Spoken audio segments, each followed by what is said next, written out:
Monsieur Lemoine, bonjour. Bonjour. Vous avez accepté de venir au colloque de Civitas. Pourquoi? Écoutez, dans la mesure où une association, un organisme me demande d'apporter un témoignage sur ce qu'a pu être mon expérience de maire de Montfermeil, je le fais bien volontiers et quelle que soit, entre guillemets, la puissance invitante. Ce que je vous ai dit, je le dis de la même manière auprès de toute autre personne. Voilà, je suis tellement passionné par mon métier de maire, je trouve ça tellement intéressant, passionnant, enrichissant, que j'essaye de convaincre un maximum de mes compatriotes de s'engager sur ce mandat électoral qui est vraiment, je crois, un des plus intéressants ou en tout cas un des plus concrets. Vous nous avez dit que vous êtes un maire catholique, vous agissez en tant que maire catholique. Est-ce que vous pouvez expliquer à ceux qui nous regardent, peut-être avec 2-3 exemples ou 1 ou 2 exemples très précis, comment ça peut se concrétiser? Alors d'abord, je suis catholique, mais la première qualité du chrétien ou du catholique, c'est de savoir pécheur. Ne l'oublions pas et rappelons-le. Donc ce n'est pas une qualité qui vous met au-dessus ou en lévitation, voilà, premier point. Deuxième point, je ne l'ai pas dit, mais j'aurais dû le dire tout à l'heure à la tribune, le devoir de formation pour qu'effectivement on reste branché continuellement sur l'enseignement de l'Église, l'exemple des saints, etc., pour que ce soit presque une seconde nature.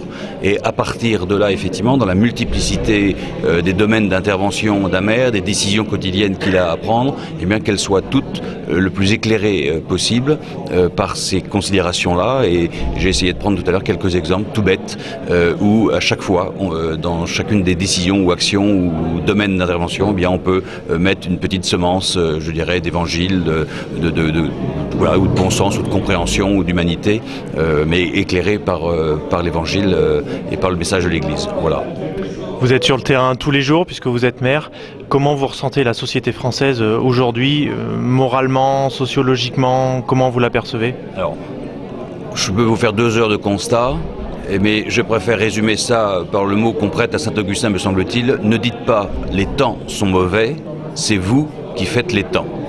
Voilà. Et puis le Seigneur nous a bien averti qu'il y aurait des famines, des guerres, des ceci, des cela, etc. Donc c'est pas tant aujourd'hui comment éviter à ce que ces événements aient lieu. Je n'ai pas à les favoriser, mais je pense qu'il est humainement prétentieux de pouvoir dire on va les éviter. C'est comment les vivre chrétiennement qui aujourd'hui m'apporte, et que si chacun, dans son devoir d'État, fait tout ce qu'il doit faire, eh bien ça contribuera au plan de Dieu, mais c'est lui le maître de l'histoire, ce n'est pas nous. On va revenir un peu sur la légalisation du mariage homosexuel. Est-ce que vous pensez qu'il est possible de revenir sur cette loi lors d'une mandature plutôt de droite, ou vous n'y croyez pas vraiment? Alors je ne sais pas, la réponse juridiquement, si une majorité le décide, bon, c'est un aspect des choses. Maintenant, toutes ces lois, parce que vous prenez sur le mariage pour tous, mais vous pourrez prendre sur la théorie du genre, et vous pourrez prendre demain sur l'euthanasie, vous pourrez prendre sur l'eugénisme, et vous pourrez prendre sur... Voilà, c'est un travail qui remonte à très longtemps, des esprits, des intelligences et des cœurs. Alors, une majorité juridique est une chose, une inversion ou une conversion de l'intelligence et des cœurs et de l'esprit demande plus de temps.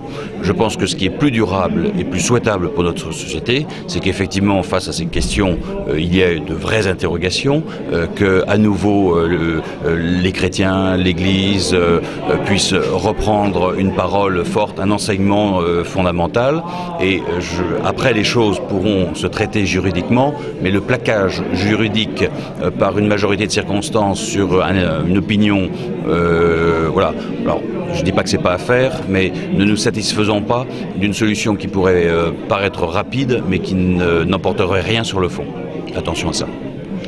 On nous parle beaucoup de laïcité, Marine Le Pen nous parle beaucoup de laïcité, comme si c'était un peu on va dire, la notion qui allait sauver la France. Est-ce que la laïcité va sauver la France? On oublie que la laïcité est le grand apport du christianisme au monde. Mais le mot a été perverti, et de laïcité on est passé à laïcisme, qui est une forme d'athéisme déguisé.